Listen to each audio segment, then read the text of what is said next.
Welcome to the Breakfast Leadership Show, where we interview global thought leaders on business, leadership, and life. Here's your host, keynote speaker, best-selling author, and chief burnout officer of the Breakfast Leadership Network, Michael Levitt.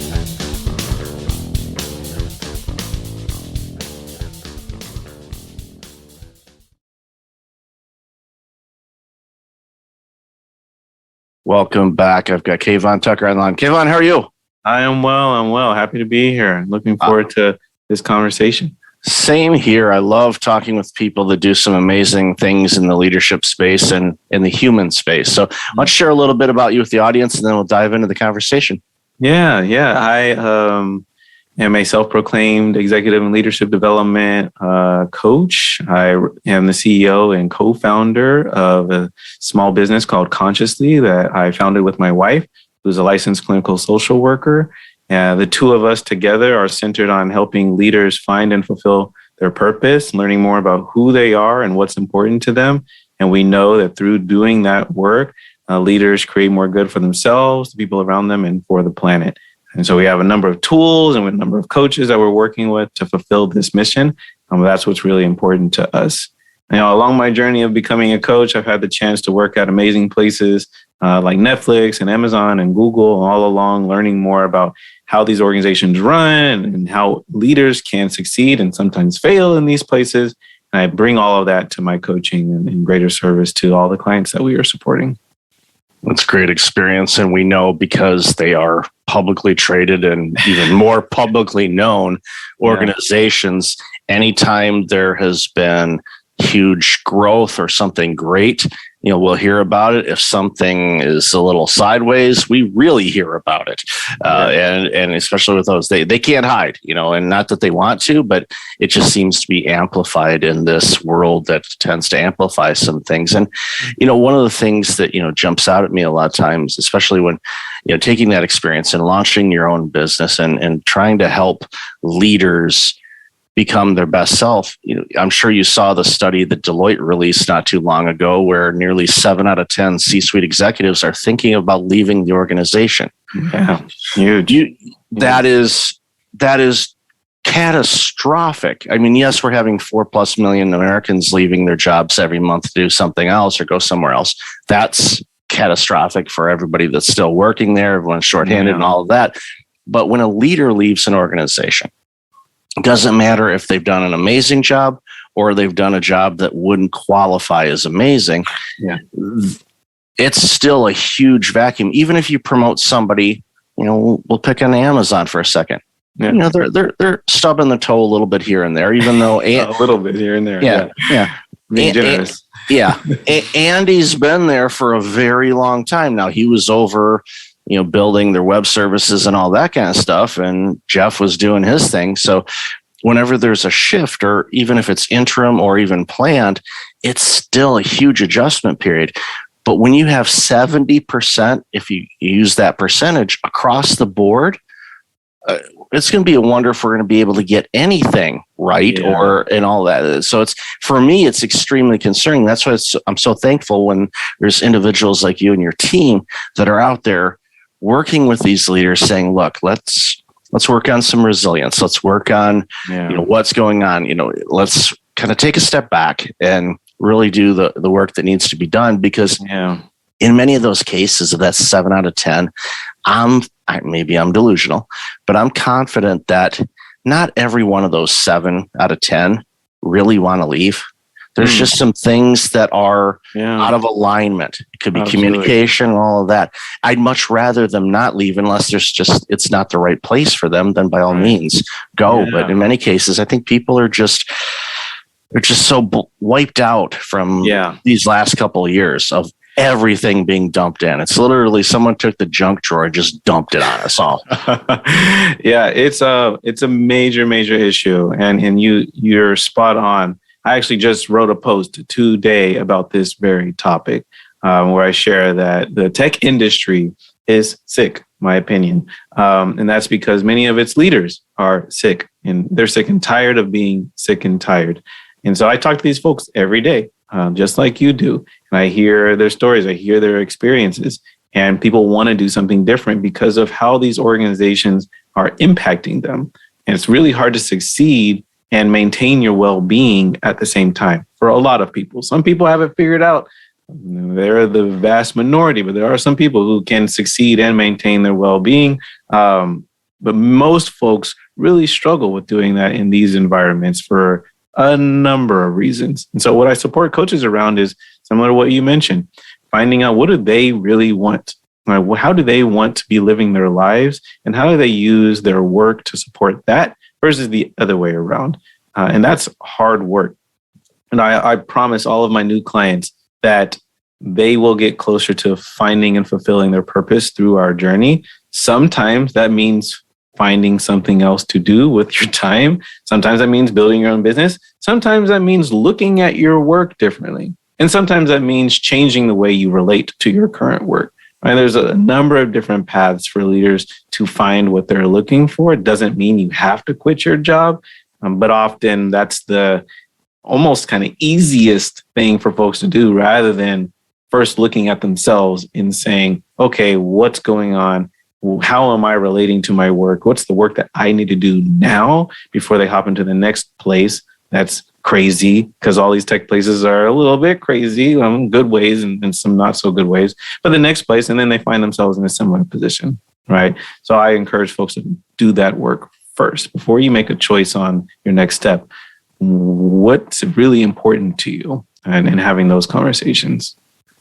That's so critical too, because they go from place to place and they realize, the old adage, the grass is greener. It's like, yeah, well, what's under that grass? A septic tank? What? And in some cases, that was the case. My better half, she left a really toxic place and went into a place that was the Wikipedia entry for toxicity and left, almost before she remembered the bathroom code. She got out of there quick. I'm like, you need to leave. No, we're not staying here. You'll find something else. Let's go. Get out of there. So, but somebody that's been in an organization for several years, management and leadership and the team, they're all used to how you act as an employee and how you behave in your workload and all of that. And what happens if it becomes overwhelming, if there isn't mechanisms in place to have a free, open conversation to talk about things, then you're right. It is easier because, I talk about burnout and boundaries and all of that. And time again, they say, well, how do I have a conversation around boundaries with my boss? And I said, the best time is before you sign the letter saying, yes, I'll work here. That's ideal. But it's kind of like when's the best time to plant a tree, 20 years ago and today. Well, yeah, before you started probably should have been good, but now it's kind of after the fact, you have to approach it differently. And how is your communication with your boss? Do you have engagement? Do you have input in how things are done in your department? Or is it, this is how it should be done, up top of the hill, tablet comes down, do this, and no wiggle room or anything like that? In that situation, as much as I hate to say it, like in the work that you do, I'm sure you say, it might be best in this situation for you to reach that optimal version of yourself is to take yourself and put it in a different environment. But it's like you said before, it's crucial that they do that work before the next thing. And I know some people just, I need a job, I got to do this, and I got to jump in. It's like, get clear on what you need, and believe me, it'll help. For me, when I was still doing all that kind of work, I would look at roles and I would, I could read the job post and I can read, okay, well, there's one of the gotchas. There's another one, not just the other duties as assigned that gets sneaked into everything, but the actual, it's like, okay, that sounds interesting. That could be, there's some problems there regarding that. All right. We'll have to ask about that. But ultimately it's like you get clear, because if you know what you want, then that posting, you actually look at it a little bit more detailed, not just the compensation. Absolutely. And, when we talk about being purposeful leaders or making purposeful decisions, it means like leading with your values, leading what's most important to you. And if you haven't done that work, like if you don't know what are the most important values for you when it comes to the work that you're doing and the kind of leader you want to be, if you make that next jump, the conversations you're having with a hiring manager or the teammates will be less informed. And you won't be able to tell people, well, actually, I'm a father and I'm a husband and I really like to spend time with my kids. These things are critical for me. So I want to make sure that I can carve out space in my days to spend time with them. If I can't do that in this role, this is not the role for me. Right? If I can't find time to create time to take care of myself, this is not the role for me. These are the things that I know are important to the vast majority of people that I talk to, but not everybody is really good at honoring these values, in part because they haven't really named them, right? They're just kind of running in the background. Like, I know these are things that I want, but I haven't said it out loud. I haven't put it on paper. So people struggle to honor them and have conversations around them because they haven't brought them to the surface. This deep subconscious thing. Yes, I should be more active. Yes, I should take actual time to eat lunch, a nutritious lunch for me. And instead of inhaling, a sandwich from the vending machine 5 minutes before my next meeting, like I always tell people, especially when I'm speaking on stage, is that the most dangerous question in the history of humanity is, do you have a minute? Because it's never a minute. No, never. 11:59. You've got your coat if it's cold. You're going out to lunch. I mean, you're literally, the door is open. Hey, do you have a minute? You got a quick second? And then, 30 minutes later, you're going, yeah. So, but again, that's the boundary. Say, I'm heading out. Let's connect, after I'll send you a message and we'll have more time. So it's not rushed. And, again, those are tips and tools that a lot of people don't use because many times they don't give themselves permission to actually have a boundary and say that. Yeah. And, something that's really important around this is conscious practice. And so, the days will be what they are, and you can do work. And this is what I do with my clients, is do work to design their days the way that they want to be based on what's important to them, how much time they want to be spending working versus how much time they want to be spending doing other things. And there's this other aspect I'm sure you know about, which is like recovery, or, the popular term self-care. I like to look at recovery because I think it's more of a practice than in this concept of self-care. But really, how well you practice recovery impacts how you show up as a leader, right? Most leaders I talk to who are not performing well don't sleep well. They don't show up. It's really hard to be your best self when you're tired. And so you and I were talking before we started recording around this assessment that my team and I have launched. And one of the, I think, most important practices as a part of this leadership development assessment is around practicing recovery. Like, how well do you take care of yourself so that you can be the best leader that you want to be? That's something that just isn't being talked about enough in leadership development today. No, it's not, and it needs to. And that's one of the key components. Again, speaking from the stage, I talk about sleep a lot because people say, well, how do you stop burnout? Well, stress becomes burnout. It's prolonged stress. And that's how the World Health Organization defined it before they started working on all these variants and all that stuff. Yeah. But at the end of the day, when you're not getting good sleep, your cognitive ability is diminished, your relationships, pattern awareness, everything is impacted. We all know that. When you have a bad night's sleep, the next day you're like, I don't feel good. But if you're a leader and you're not sleeping well, you don't necessarily go, oh, I had a bad night's sleep. You're just in this constant state of fatigue, which impacts every aspect of your ability to be a leader. So that recovery thing is really important. One of the things that I with the organization I do some work with, they have an app, and basically they test your heart rate variability. So there are days where it's a push day for me. Some days is a maintain day. And then there are days that are a recovery day based on what my heart rate variability is doing. Yeah. Are we talking about this thing? Is it Source or no? Okay. Source is the organization. I'll have to hit them up for a sponsorship fee here. There you go. But anyway, one of the things, what's so cool about that is once you do it over a period of time, you get a little bit more in tune with yourself. And of course, myself being a former cardiac kid, as I like to refer to myself, and having a heart procedure before, I know when I'm feeling well, and I know when I'm not. And even before I do the test, I could pretty much say, okay, you know what? I'm thinking I'm going to have a maintained day today. All right. Yeah. If I have a recover day and then I look at my calendar and my calendar goes, no, you're not. Yes, I am. I just know that, okay, when I go sit down or in this case, stand up and do something like this or have a call or work on something, I know that it's going to feel like pushing a boulder uphill. But in many cases, and what I just do is like, all right, I know that. I'm aware of that. So use the energy wisely, check in with your breathing, get up, stretch around, all of that. You get more in tune with yourself, because if you're a healthier version of yourself, and you know this, then that makes everything better, from your leadership to relationships, life, everything. Well, in the leadership coaching that I do, there's a lot of conversation around this concept of a saboteur. And we all have them. These little gremlins that are fear-based, that get in our ear, and their whole purpose is to keep us safe, kind of keep us where we are.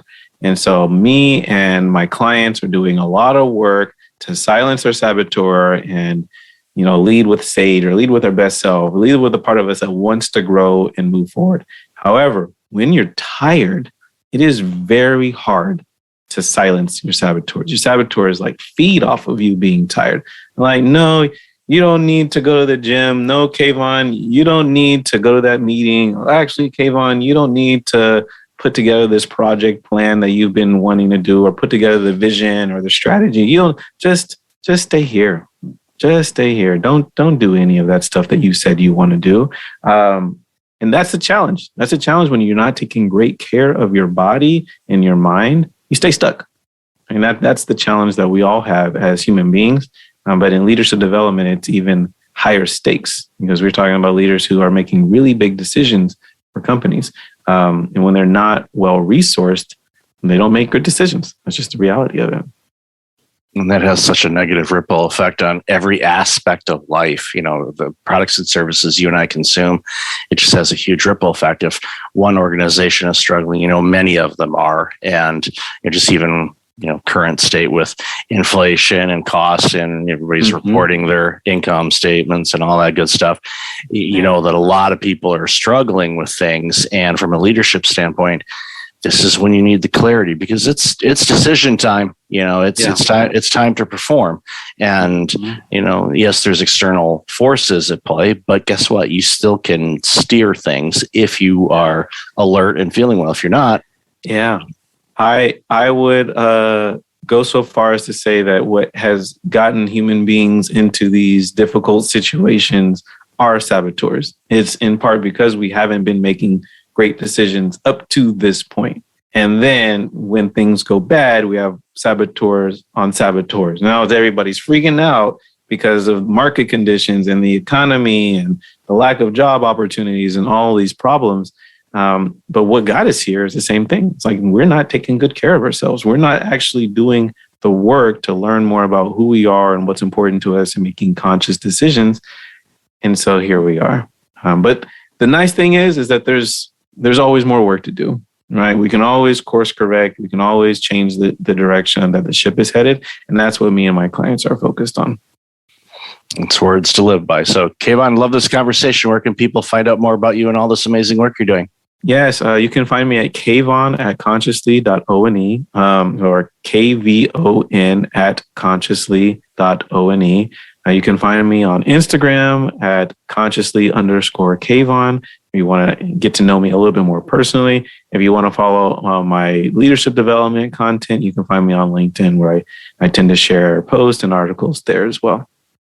Awesome. I'll definitely have that in the show notes. So Kvon, thank you so much for this. I could probably talk to you for days about all this stuff. So look forward to our next conversation, and thanks again for being on the show. Absolutely. Thank you, Michael. Thanks for listening to the Breakfast Leadership Show, part of the Breakfast Leadership Network. Visit breakfastleadership.com for tips on empowering your business and your life.